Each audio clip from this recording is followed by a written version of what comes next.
Bonsoir à tous, soyez les bienvenus dans votre édition locale. Les premières rencontres de la sécurité ont lieu actuellement en Moselle. Elles visent à faire connaître l'ensemble des politiques publiques concernant la lutte contre la drogue ou encore la délinquance routière.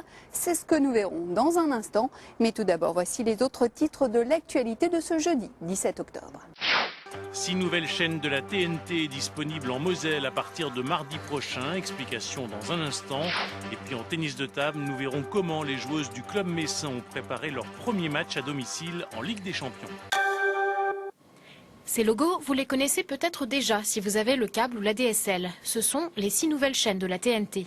En Moselle, ces chaînes thématiques seront bientôt également disponibles via les antennes râteaux. Pour cela, les émetteurs changeront de fréquence le 22 octobre. Il y a 49 émetteurs en tout, donc c'est des opérations techniques assez lourdes. Il va y avoir une coupure dans la nuit du 21 au 22. Mais normalement, le matin, surtout pour les émetteurs les plus importants, à partir de 8 h du matin, tout sera rallumé. Donc le soir, quand vous irez vous coucher, vous vous levez le lendemain. Il n'y a que cette opération de recherche des chaînes à faire et vous retrouverez vos programmes. Pour retrouver les chaînes habituelles et découvrir les nouvelles, une simple opération est nécessaire. Avec votre télécommande, il faut aller dans Menu, rechercher les chaînes, puis les mémoriser. À noter également, les nouvelles chaînes seront diffusées en haute définition, à condition d'avoir le bon équipement. Pour recevoir les 6 nouvelles chaînes, il faut un équipement HD. Et il faut donc que vous vérifiez si vous pouvez recevoir des chaînes HD. Pour cela, vous allez sur le canal 7 de votre télévision. Vous avez le petit logo Arte. Si c'est bien le logo Arte HD qui apparaît, vous n'avez pas besoin d'autre équipement. Vous trouverez vos nouvelles chaînes à partir du 22 octobre. Pour plus de renseignements, un site internet toutelatnt.fr. Vous pouvez aussi recevoir de l'aide à ce numéro de téléphone. Ils ont peur de ne pas valider leur diplôme. Les étudiants de l'IRTS de Metz et de Nancy ont manifesté ce matin devant la préfecture de Metz. Une loi votée en juillet rend obligatoire la rémunération des stages longs à hauteur de 2,80 € de l'heure.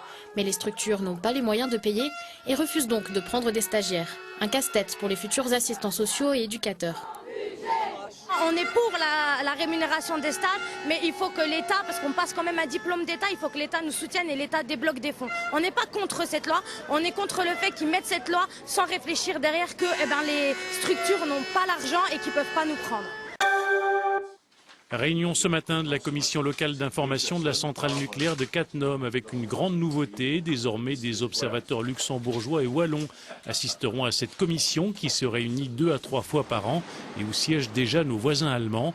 La CLI de Cattenom, créée en 1983, a un triple objectif de suivi, d'information et de concertation en matière de sûreté nucléaire.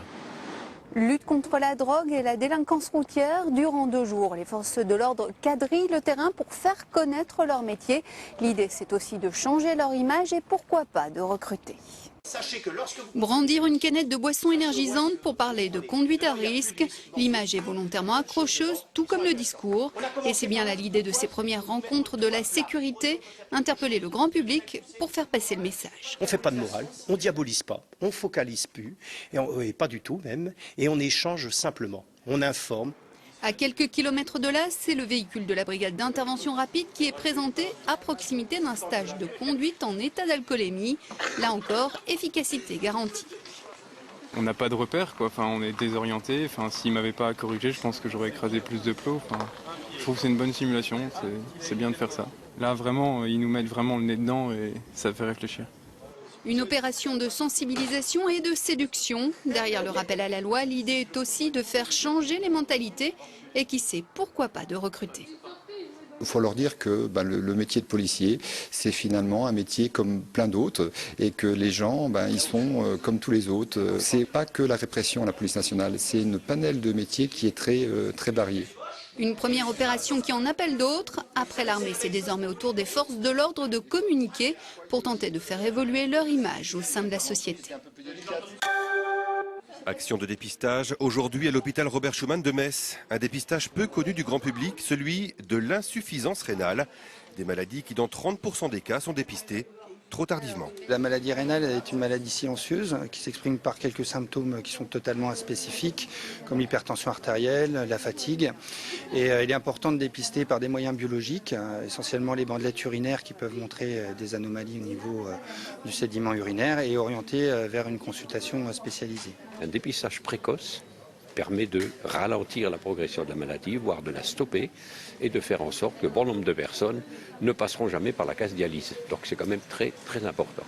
Un Français sur 20 souffre d'une maladie rénale sans le savoir. Après s'être brillamment illustrées au championnat d'Europe, les filles du Metz tennis de table s'apprêtent à recevoir les Autrichiennes de Stroke en Ligue des Champions. Un défi de taille pour les Messines. Jean-Christophe Panek, François Cartier. Elles auront à cœur de se racheter devant leur public. Après un déplacement et une défaite à Berlin pour la première journée de Ligue des Champions, les filles du Metz tennis de table accueillent un autre poids lourd de leur poule et de la compétition, les Autrichiennes de Stroke. On est le petit poussé de l'épreuve, donc la pression est sur le club autrichien, le club de Stroke, avec la championne d'Europe qui sera présent à Saint-Symphorien. Donc nous, on a tout à y gagner. On va essayer de mettre la pression dès le début du match pour essayer de créer la surprise. Pas favorite les Messines, mais une réelle envie de déjouer les pronostics face à une équipe autrichienne qui, elle aussi, s'est inclinée lors de la première journée de Ligue des Champions. Du coup, défaite interdite pour les deux formations. On a toujours un petit peu de stress parce qu'on va toujours à la table pour gagner, bien évidemment. Mais moi, personnellement, j'ai pas de pression. Je sais très bien que j'ai rien à perdre. Donc j'arrive là, je vais essayer de m'éclater, tout en essayant de battre la joueuse qui est en face. Et puis voilà, mais pas de pression. Appréhension, oui, c'est vrai qu'à chaque fois un petit peu, mais on n'a rien à perdre, elles sont favorites, donc je pense que c'est plus elles qui ont la pression. Nous, notre objectif, c'est de faire des grosses performances et voilà, d'aller chercher les matchs, donc pour nous, c'est une super expérience et c'est vrai qu'on va essayer de la vivre à fond. Coup d'envoi de la rencontre demain à 19h30. 1 millier de spectateurs sont attendus au complexe Saint-Symphorien. C'est la fin de ce journal, merci de l'avoir suivi. L'information continue sur France 3 avec le 19-20 national. Quant à nous, on se retrouve dès demain. Excellente soirée à vous.